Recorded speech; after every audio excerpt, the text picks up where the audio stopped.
Oh, let me start over. Sorry about that. Okay, I'd like to welcome Dan Koken. He is the president and founder of Denver Test Prep. He's originally from Colorado. He graduated from honors from the University of Pennsylvania and later obtained his Master of Arts degree at the Graduate Institute of International Studies in Geneva, Switzerland. He founded the New York City Test Prep in 2008 and later moved back to Denver in 2012 to launch Denver Test Prep. In addition to managing the businesses and all nonprofit partnerships, he maintains an active student roster. He has personally logged over 2,500 hours in standard test prep instruction in the last 5 years, and he specializes in the ACT, SAT, HSPT, and ISEE tests. And Dan, I'd like to welcome you. How are you doing today? I'm doing very well. How are you doing? I'm doing great. I'm glad you could join us. This is our November parent webinar, and we're getting ready to come to the end of the year, and this is a really hot topic, so I'm so delighted that you were able to join us for this session. Oh, well, thank you so much for having me. I'm sure with that alphabet soup of standardized tests and everyone thinking back to their experience with those in the past, there's all smiles across the country right now on this, even though I can't see them. Yeah, exactly. And I'm dyslexic, and I'm reading all those, and I'm like, okay, hold on, go slow. All right, I'll let you go ahead and get straight into the presentation. Thank you. Okay, that sounds good. Well, I'd like to welcome everyone this morning. Thank you so much for joining me. I think the plan for today is that we should end up doing about 30 minutes up front on the presentation, which should then with around 30 minutes for questions after. So definitely feel free to send questions along as we go, but we'll probably cover most of those when we get to the end of the time here.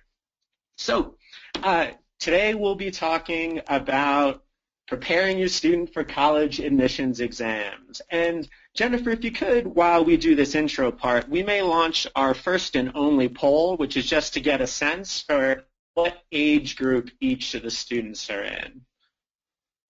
Yeah, so if you can go ahead and vote, we have, does your family currently have a student in the following grades? Just go ahead and click on the button there, and as soon as we get all the votes in, I'll share the result. Okay, sounds good. And while we get started with that, with our aim today is to talk a little bit about the ACT, the SAT, and some other exams you may be looking at as you enter into this college admissions process. And we'll pull this up right away. So I think what you can see here on our first slide, so we've got a little bit of background information on the ACT, the SAT, and the SAT subject tests.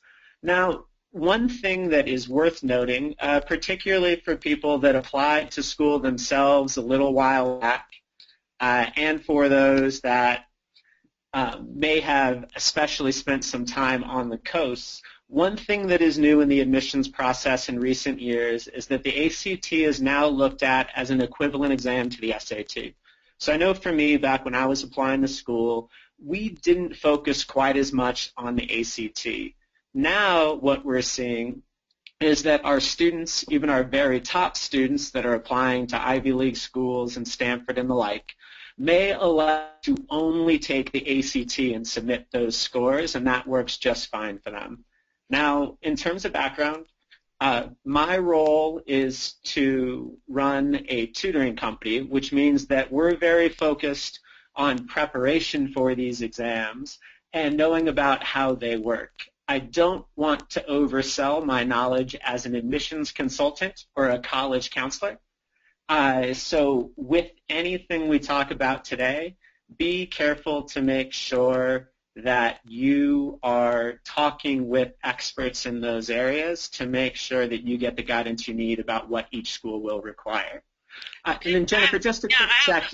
I have the poll results, and then I think we might have lost the slides. Is the PowerPoint still showing on your screen?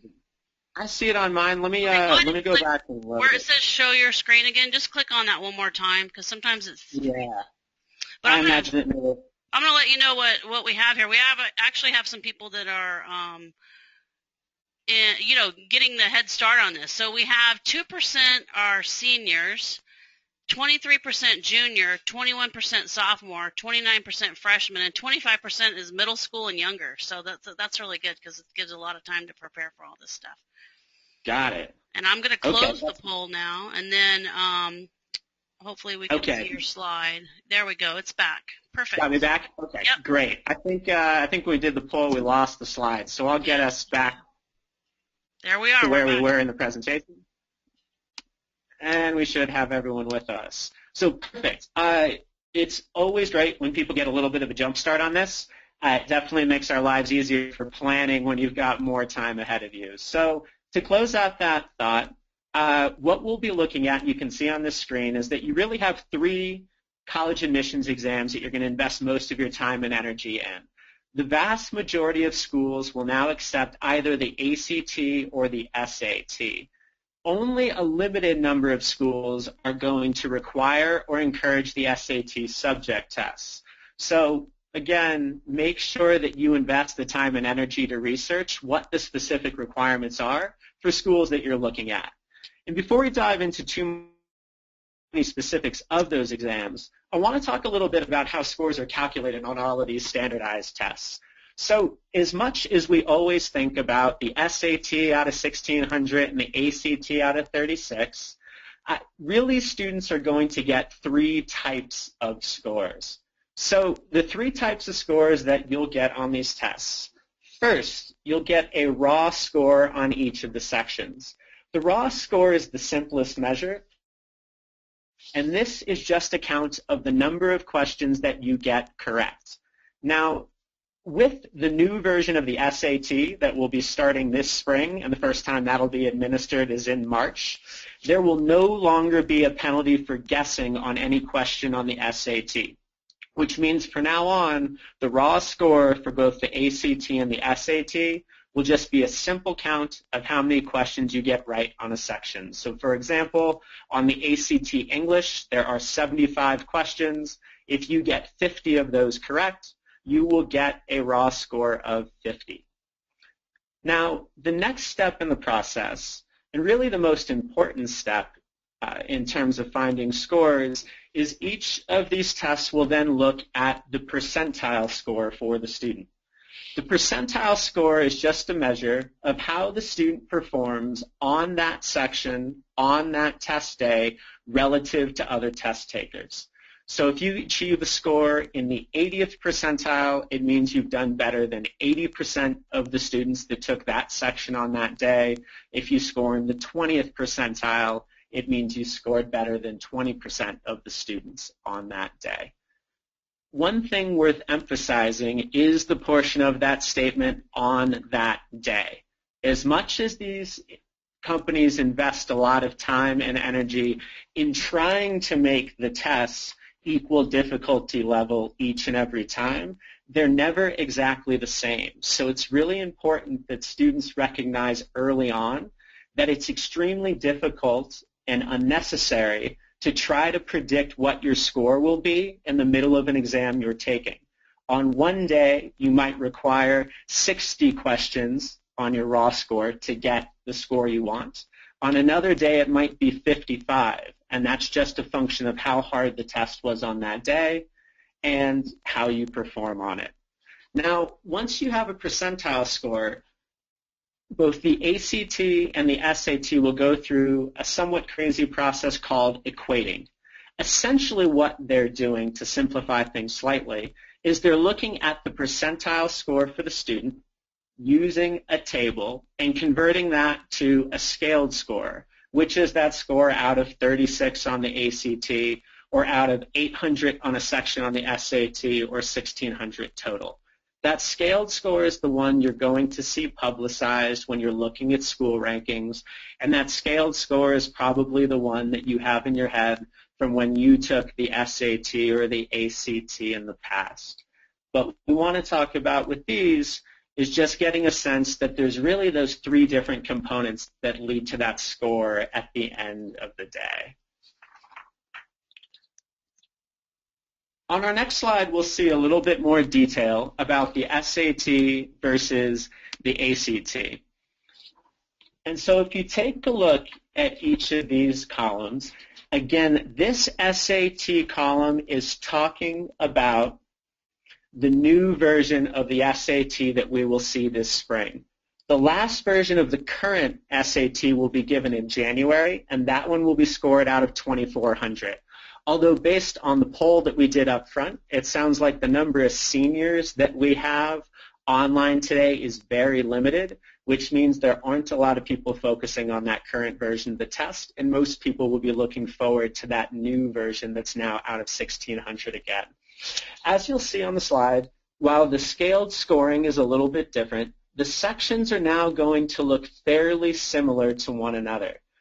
You'll notice in the SAT that we've got a reading section, writing and language, math with and without a calculator, and an optional essay. On the ACT, you'll see the English, math, reading, and science. What you'll notice from that is the biggest difference between the two tests is that the ACT will explicitly test science on the exam. However, for anyone who's taken a look at that actual science section, the reaction that most folks will have is that the questions aren't really testing you on science, which means that what they're actually looking at are your understanding of charts, graphs, tables, and figures. To briefly answer one question that just came through on this specific slide, the reasoning behind the changes to the SAT is really twofold. The public reason given is that the new test will better address the needs of students and will remove some portions of the test that they found to be outdated and unnecessary. The biggest portion of that being a vocabulary section that tested students on extremely difficult vocab.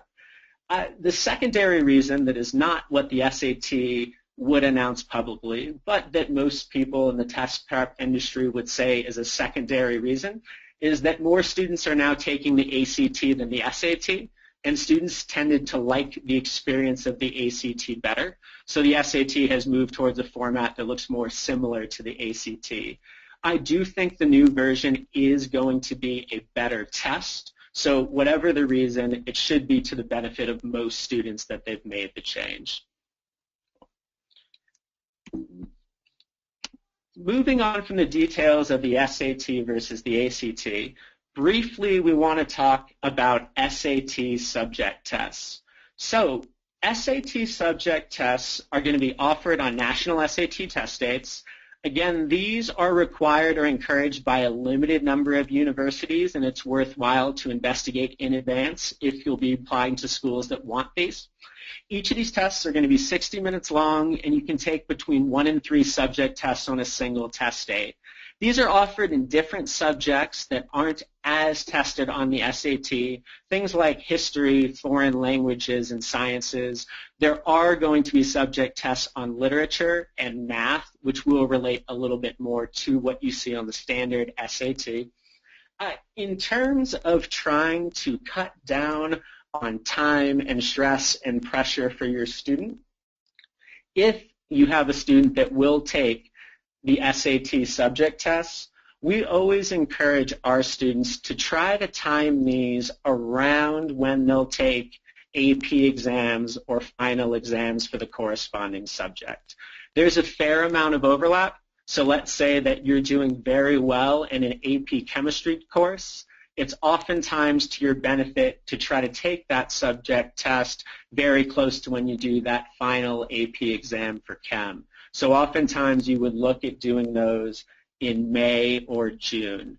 This is the only test that we'd ever really advise students to do earlier in their high school career, potentially when they're a sophomore, if they absolutely know they need these and they happen to take a course they're very strong in during their sophomore year that would correspond to a subject test.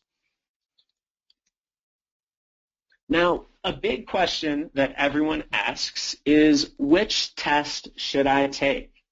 Now, in determining whether or not you should take the ACT or the SAT, the first thing to do is to find out what the requirements are for any school you're looking at.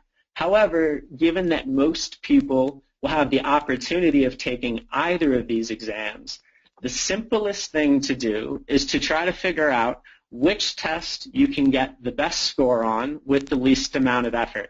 And I think in all of the students we've worked with, I've yet to meet a high school student who would rather spend extra time studying for the ACT and the SAT if they would get the same result. So for most students, it's to their benefit to figure out which of these tests is a better fit for them, and then to focus on that test alone.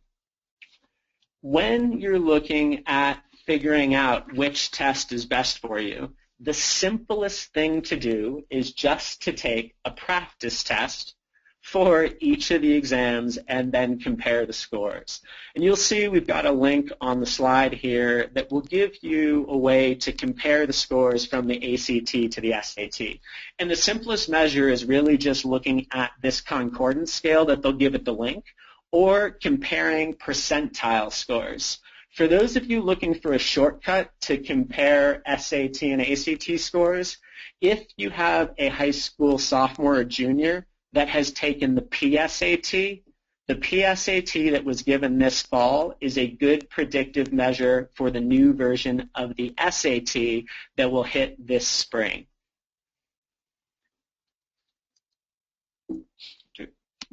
All right, moving on here with a little bit more. Now, again, I'll emphasize the importance of just taking an official practice test. And when you do those official practice tests, I know a lot of folks that are tuning in today are likely to have students that may qualify for some sort of accommodations on the test. If you know that you will be getting, say, 50% extended time, when you do your practice exams, you should do those exams with the extended time so that you can have an accurate measure of what things will look like. When we look at the SAT versus the ACT in terms of general decisions about what student might be predisposed to which test, best things to look at in general are that the SAT content tends to be more difficult, but you'll get more time per question. So if you have a student that does well with challenging material but is a bit more pensive in their approach, the SAT could be a good fit. For a student that is better at moving quickly through more direct and slightly easier content, the ACT is a great way to go. As we talked about a little before, the ACT science section is also the most unique section across the two tests. So a student that performs extremely well on the ACT science might move towards the ACT. A student that despises that section might prefer the SAT. Both of these tests now offer an optional essay. And really the deciding factor here is if the schools you will apply to require this essay. Now, if you are entering this process early on, and I would imagine in conversations with many of the families and lots of the juniors that we at least see, when they are starting to plan out their testing timeline, they are not certain what their final school list will be. If there is any doubt, the safest move is to take the version of the ACT or the SAT that includes the essay. Traditionally, you can send this version of the test and the scores to any school versus if you elect to take a multiple choice only exam, you might have to go back in the room and take the test again later if you decide to add a school to the list that wants an essay.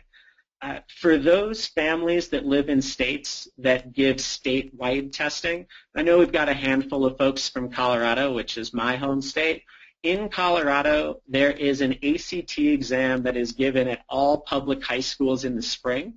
However, traditionally, this does not include an option to do the essay, which means our students applying to more competitive schools typically will need to sign up for another test date in which they can take the version that includes the essay. So please make sure you do your research on checking with your school about options if you have a national test date here. In terms of determining when you should take your tests, the biggest factor that you want to focus on when determining when to take the test is going to be when you have bandwidth to study. Most students will elect to take these exams in the spring of their junior year. On these tests, the highest level math that you'll see will be Algebra 2, which means that if you have a student that is taking Algebra 2 during their junior year, it can be to their benefit to really wait until they get a little bit further along in the curriculum so that they've seen more of the material that'll show up on the test. The only exception to the higher level math portion of this is on the ACT you will see 4 trigonometry questions, but the number is so limited that it shouldn't influence your decision too much if you haven't seen trig. Algebra 2 is tested more heavily, so it might be worth waiting with that. Other students that have special circumstances, for example, athletes that are being recruited for college sports, might steer their timeline earlier in the year, focusing on taking these tests in the fall of their junior year.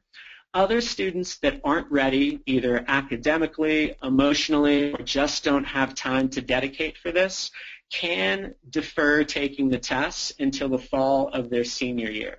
The benefit to waiting until senior year is that you get the summer to potentially plan. However, the downside is that you then condense your testing timeline. So if you decide after your first official test you need to make adjustments to your study program, you have less time to do so before applications are due. That'll particularly be true if you're applying early action or early decision anywhere. Now, you'll see that we talked about at the beginning and at this slide right before that we suggest students should take the test twice. Some will take it more and some will take it less, and we all can agree that the best case scenario is that you walk in, get the score that you are hoping for on your first effort, and can be done with all the nonsense. However, for most students, it will be to their benefit to take the exam at least twice. And this is largely driven by the policies of schools. Most universities will use one of 2 policies. They'll either take the highest score on a single test date, or they will do something called super scoring. For schools that take the highest score on a single test date, the process is pretty straightforward. Let's say that you elect to take the ACT 3 times in your junior year. You take the test in February and you score a 25. You take the test in April and you score a 27. And then you take the test in June and you score a 26 for your overall composite score. If a school takes the best performance on a single date, they will focus on that test in which you scored a 27. Now, for schools that have a more generous policy called superscoring, what they'll do is look at your best performance on individual sections across multiple test dates. So we've got a pretty simple example on the slide. And with this, what you can see is that if you took the test twice and achieved scores of 30, 30, 20, and 20, you would get a composite score of a 25.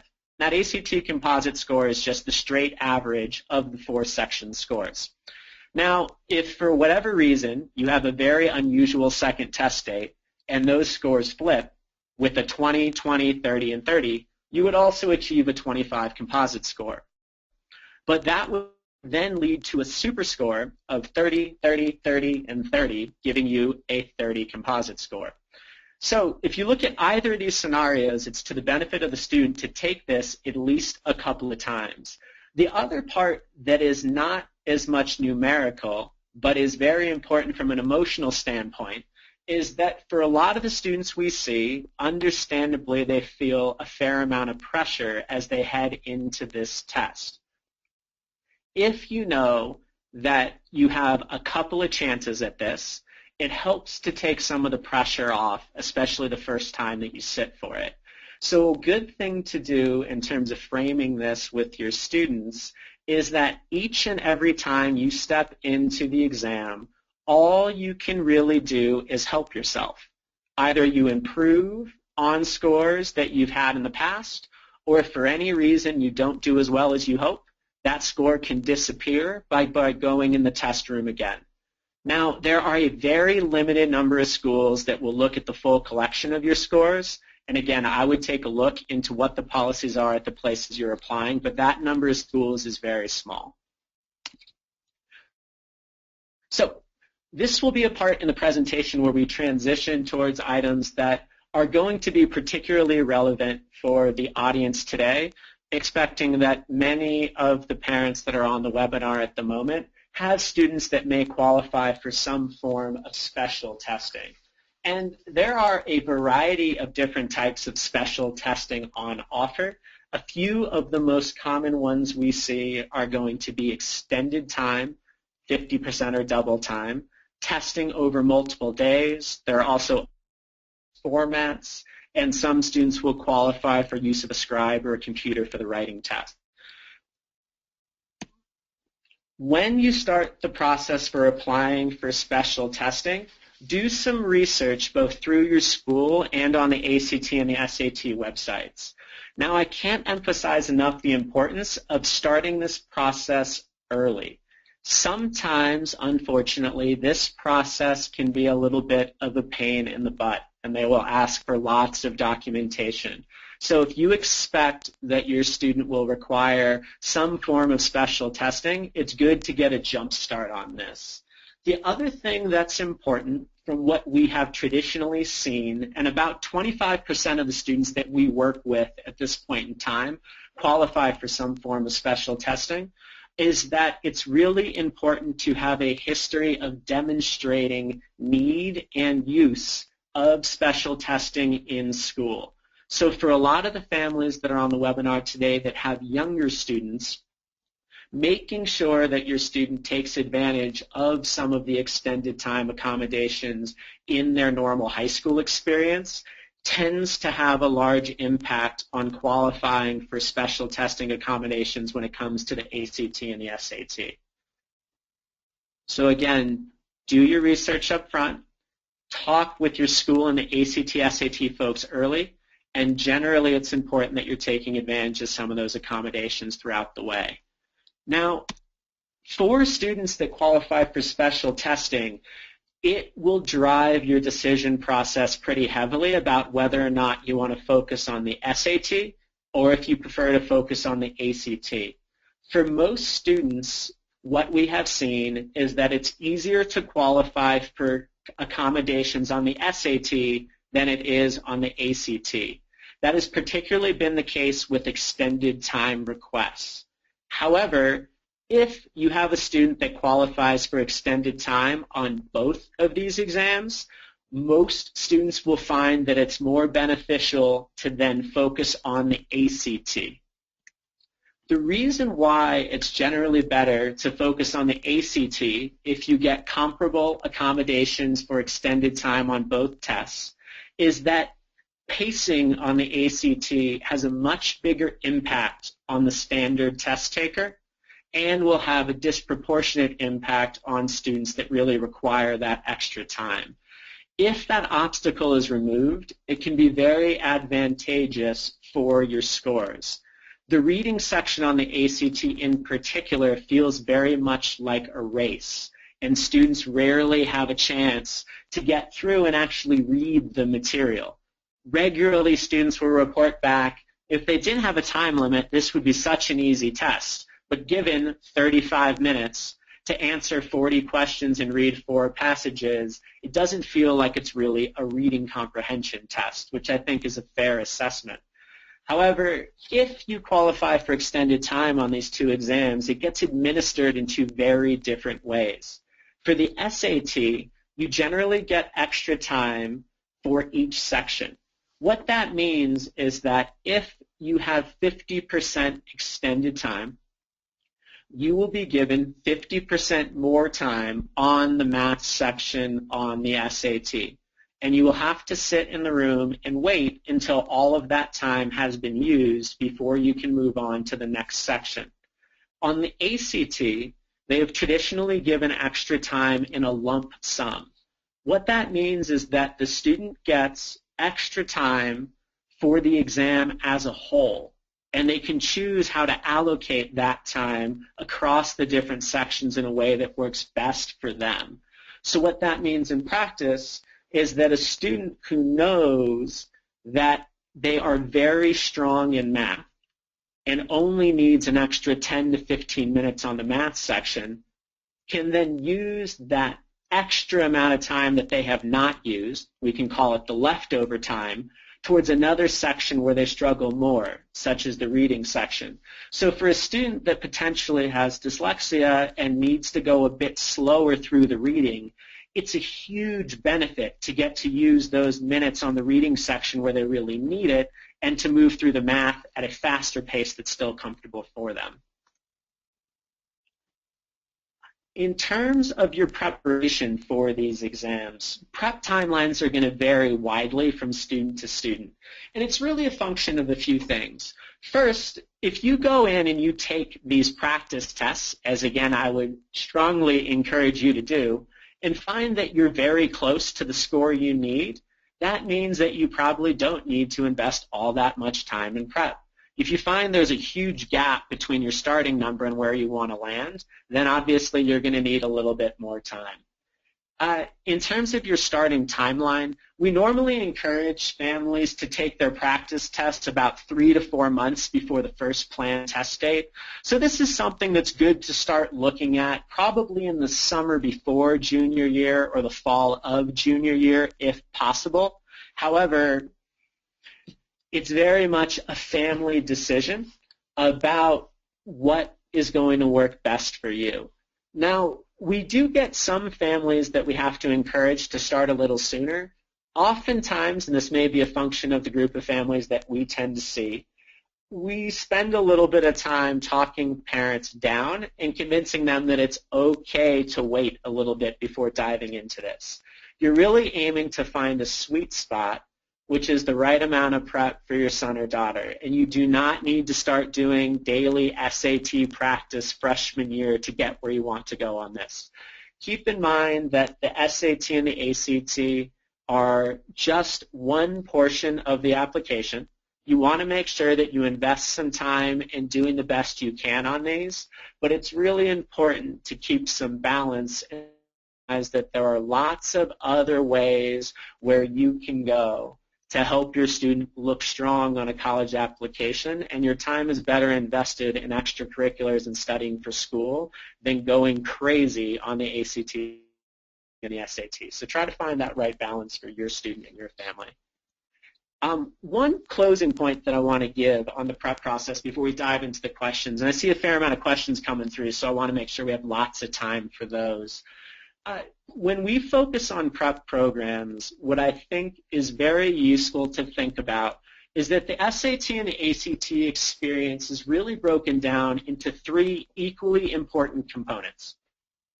The first one is going to be strategy, and this is what I think people first think of when they're considering ACT and SAT prep. That's understanding how to eliminate answer choices, what's the format of the test, how to move things efficiently, and all that good stuff. Second is going to be content. These exams test you on your knowledge of specific content areas. So that's making sure that students understand how special right triangles work and all of that good stuff. The third piece, and this is the piece that's going to be most important for parents to help with, is the emotional side of all of this. Oftentimes, students are stressed as they enter this process. Oftentimes, parents are stressed as they enter this process.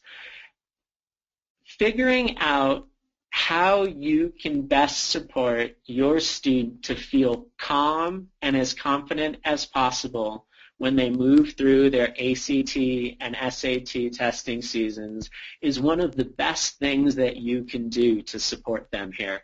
It's important to have honest discussions with your family about what your budget is for prep, your timeline is for prep, what your budget and goals are for college, and then to work from that to figure out how you as a team can help to get your student through this process in a way that puts them in a position to go to the schools that they want to go to. So at this point, we'll move forward to the question portion. And Jennifer, would you like us to do questions now, or did you want to talk about that final slide? No, we can go ahead and do questions. Let's go ahead and take some. Now, I didn't tell you before, but you can actually undock your chat box there's like a little arrow thing next to the close button in the chat. If you click on that little arrow, it'll undock it, and you can actually make it bigger if you want, because I noticed you were reading it, which is pretty pretty good. Most of my people that are presenting aren't reading the chat, so that's good. Oh, got it. Good. So we do have a couple questions, and you kind of answered some of them, but we'll just kind of go through them. Yeah. So let's see. Jane wants to know, can you speak to the subject tests? And okay. Yeah, sure. So briefly, so for the subject tests, I think we have one slide that gives some background information on those subject tests. Biggest thing to keep in mind with those is figuring out which specific subjects will showcase talents that might not show up on the standard SAT and ACT. So if you're going to apply to a school and they want you to use subject tests as part of your application, and you're a rock star in Spanish and chemistry, those would be great subjects to focus on because it'll allow you to show some other skills that aren't reflected in the standard SAT and ACT. And in terms of registering for those and registering for both the SAT and the ACT, you can do all of that through their website directly. Okay, let's go to the next question. Can the ACT or SAT be read either by a computer or proxy to a student and the score be counted? Yep. So we've, on a couple of occasions, worked with students that have a reader. So at least in our experience, the way that has functioned is that through coordination with the school, they will have someone who will read the test to the student. With that, one thing I would emphasize is strategically when you do that, you want the student to be bossy. And what I mean by that is that not that they're going to be mean to the reader, and generally it's someone from the school that they know who's an administrator, is that you want to make sure that you have the confidence to give a lot of direction about what parts you need read, what parts you want read multiple times, in which pieces you just want to quietly focus on. So it's really important if you have a reader for the student to take an active role in controlling that test day experience. That's really good advice, really good. Okay, so the next question, we have a girl that was diagnosed in 2nd grade, and the mother wants to know, it's her understanding that she needs to be retested prior to taking an ACT so that she can receive accommodations. Is this correct? She's in 7th grade now. When should we retest her if that is true? Got it. You will want to have a fairly current test, and so it's definitely a good idea to get that testing done within the couple of years before. I don't know the exact timeline you would want to follow about when the best date is, so what I would do is talk to the psychologist that you're working with, who should hopefully have some expertise in this process as well, and find out what they would recommend about the timeline for keeping that current. I think what I've heard before is that you're usually looking to get tested at least, every 2 to 3 years with this, but again, that's a little outside my area of specific expertise, so we do look at it to be within the 3-year period usually if they're requiring it. So, okay, we have Joanne has her hand up, so I'm going to unmute her and let's see if we can hear her. Hi, Joanne, can you hear us? Hi, yes, I can. I didn't mean to put my hand up on that one. Oh, okay. Do you have any questions? Something up to the group. I did. I was just wondering, does the ACT ever give both multiple day and extra time together? Because I'm trying to understand and read correctly. I already received a letter of accommodation from my daughter, and I'm not quite sure what I received. Got it. So oftentimes you will get both extra time and multiple testing together. Generally speaking, to qualify for multi-day testing, you would also be approved for extra time. So traditionally, when you have multi-day testing, you'll probably have either 50% extended time or double time. Another thing that's important to do if you get that form of testing is usually the student has some control over how they break up the test. So in coordination with your school, you'll want to be thoughtful about, is your student up to the task of taking 2 of the sections on the same day with a break, or would they be better served to break it up in a way where maybe they go on 4 separate occasions to take each of the sections? So look at the specific accommodations and then kind of plan out, based on practice tests you've done, what their sort of endurance and focus level is to decide what's the best fit for your family. Okay, but if my letter reads multiple day, then I can take it that I have multiple day with extra time. Yep, that sounds like that should be the case for that. And I think without taking a really close, specific look at it, I don't want to oversell what exactly it says, but I would definitely, that should mean that you'll have extra time over multiple days, but I would definitely confirm with them directly just to make sure. I will. Thank you. Thanks for asking, Joanne. Okay, so let's see. We have another question here, and you kind of touched on it, but Pam wants to know, she's heard that for kids with dyslexia, the ACT is better suited. Now, you did kind of go into that about the time and how you could manage your time, which is really pretty wonderful. But is there other points that would be helpful for someone that's dyslexic? Yeah, so traditionally it's been the case that the ACT is better than the SAT. What's a little bit trickier for us to predict right now is with the new SAT launching and there being somewhat limited material out there, those tests are going to look more similar in the future, which means that in the past I would have definitely said the ACT. Now it looks like it'll only be a slight edge to the ACT for other reasons. The other primary reason why we normally would steer kids towards the ACT with dyslexia is that the language used to ask questions on the SAT tends to be a bit more complex and craftier versus the ACT is a little bit more direct.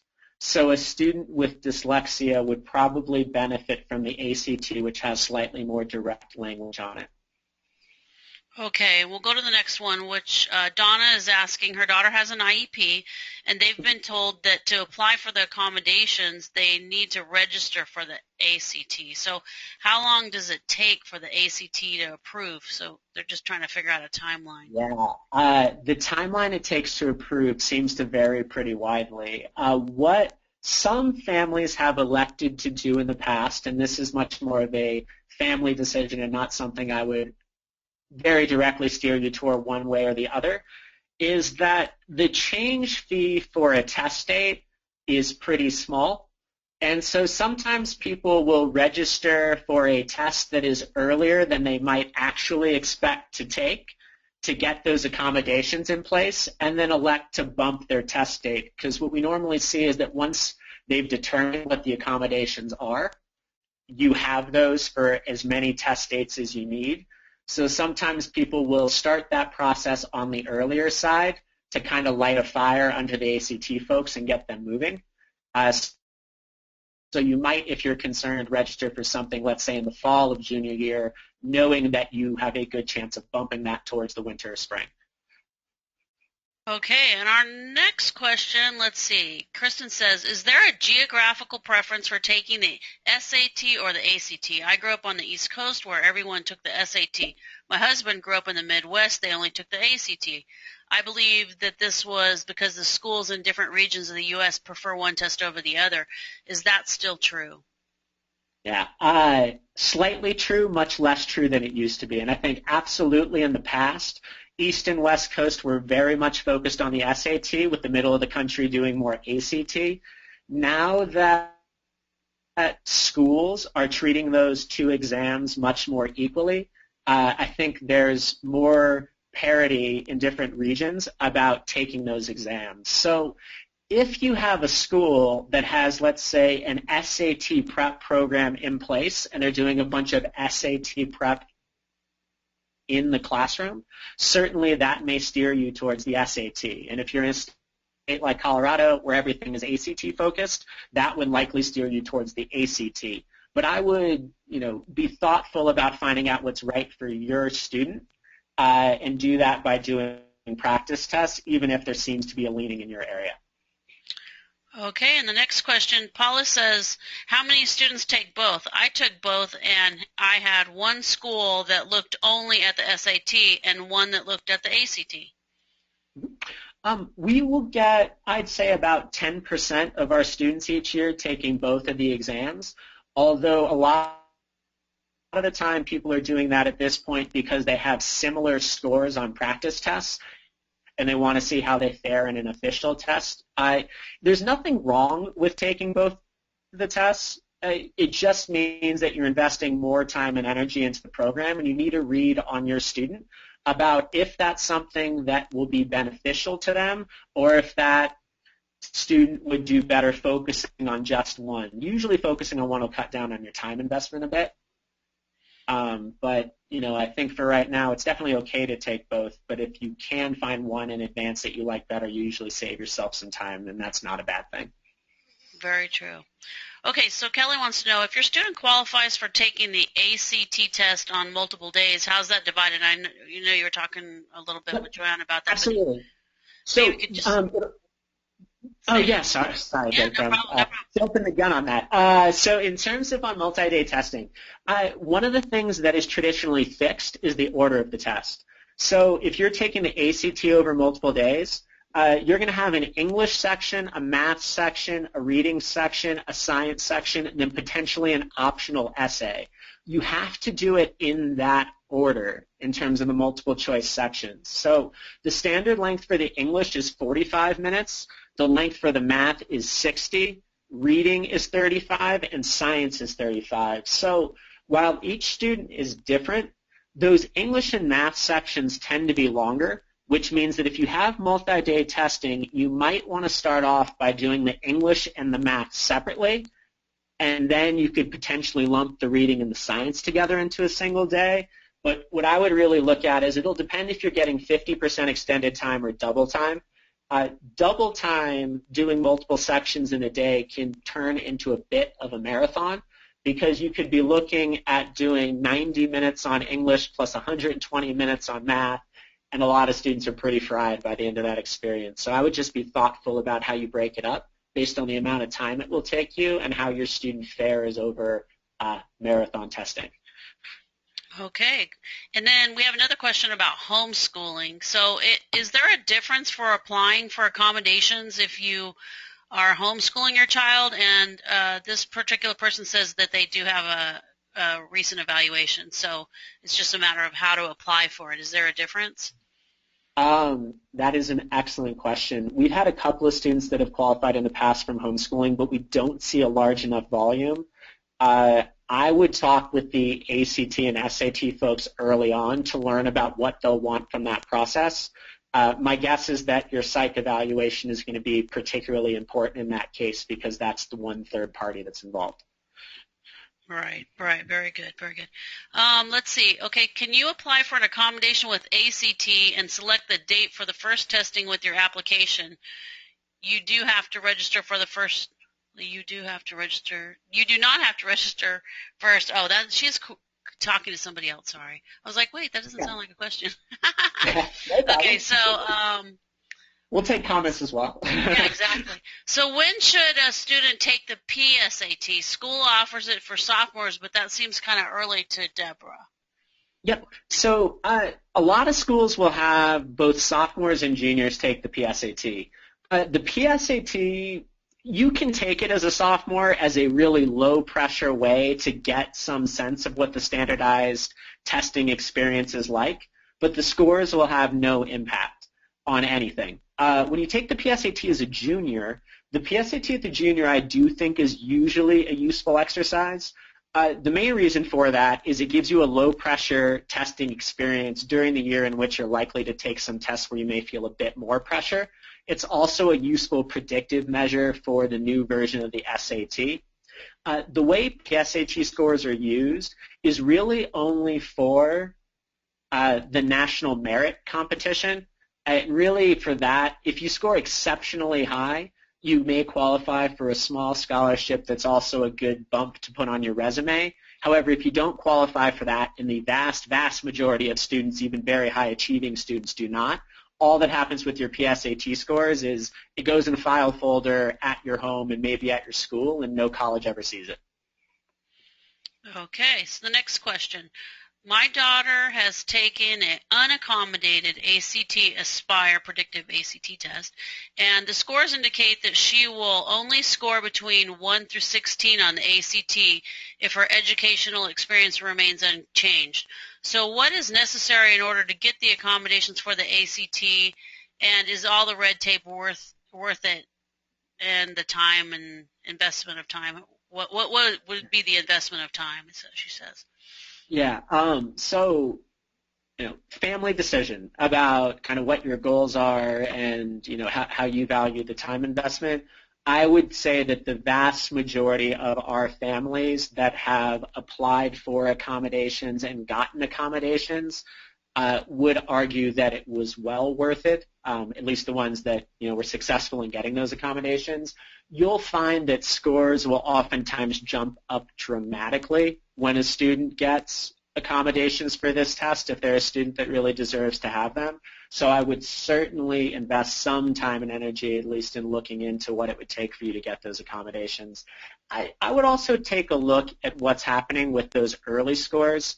If you're taking something with an elementary or middle school student, different things can happen with those tests. Sometimes they don't understand the format. Sometimes they know that those tests don't really matter and they don't put in their full effort. And so I wouldn't go too nuts with an early set of scores like that, but it would be enough that you'd want to take a little bit of a look into what led to those scores and, if you could qualify for accommodations that are justified, what that process would look like, because it probably would be worth it. Okay. And I have a couple questions actually that are just talking about the process of accommodation. So can you kind of just give an idea of what has to happen through the school and all that, the process? Yeah, and I can give a little bit of info on that. Unsurprisingly, tutoring companies and their owners and representatives are not folks at the ACT and the SAT are looking to consult about the accommodations piece, because we have a vested interest in kids performing as well as they can and getting all advantages they can on this test. So I'll give some rough strokes on this. That'd be good. Usually what you need to do early on is you kind of want a team put together of people that are on your side to steer through this process. First thing to do is to look at the information that's posted on the SAT and the ACT websites. There's a really good couple-of-page document on the ACT that at least outlines everything that they would generally need and the different types of accommodations available. So I would start with that.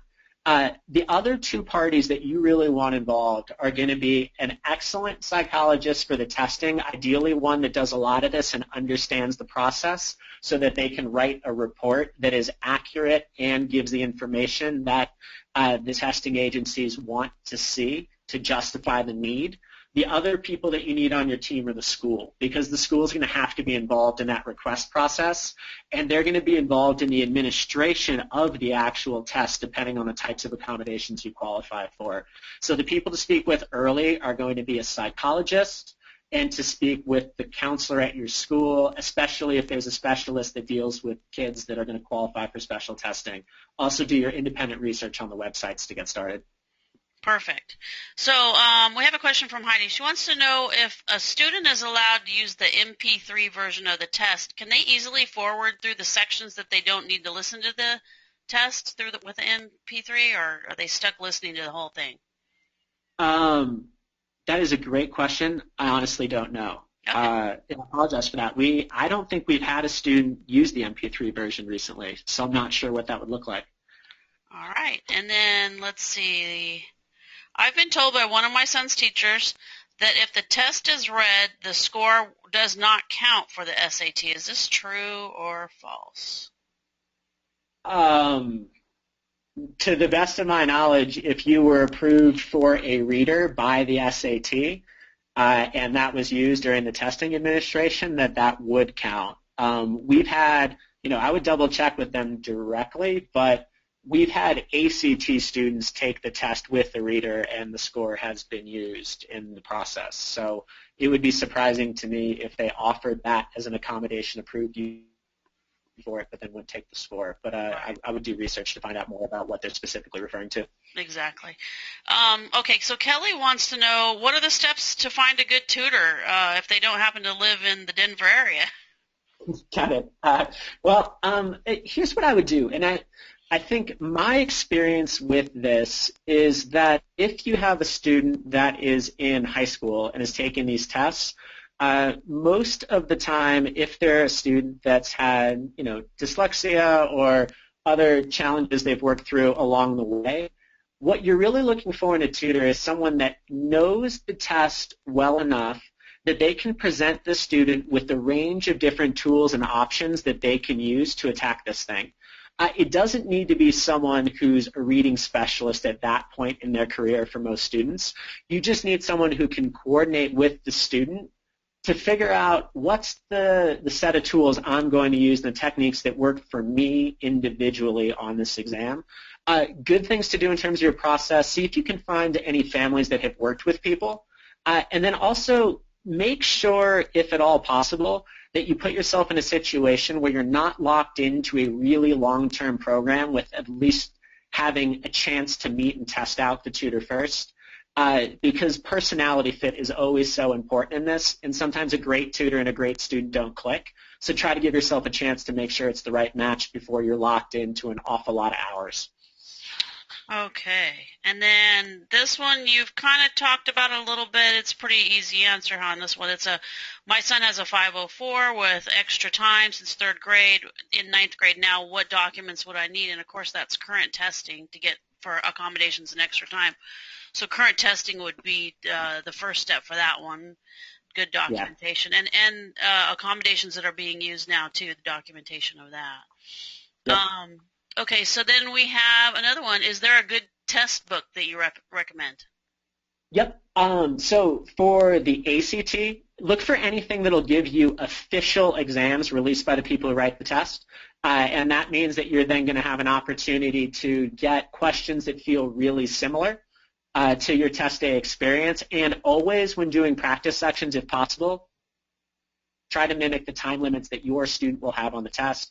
There's an ACT guide that's the real official ACT prep guide. It's got 5 practice tests in it. It's in a red book. And the SAT is releasing a new version of their SAT one. Plus, they now have a bunch of online resources through Khan Academy.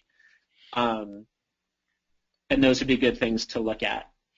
Okay, so we're coming up to the top of the hour. We have one question left. So are there any stats on kids with dyslexia receiving a read-aloud accommodation? My daughter was just denied by the College Board because she scored within the average range for her Woodcock-Johnson. Do you have any advice?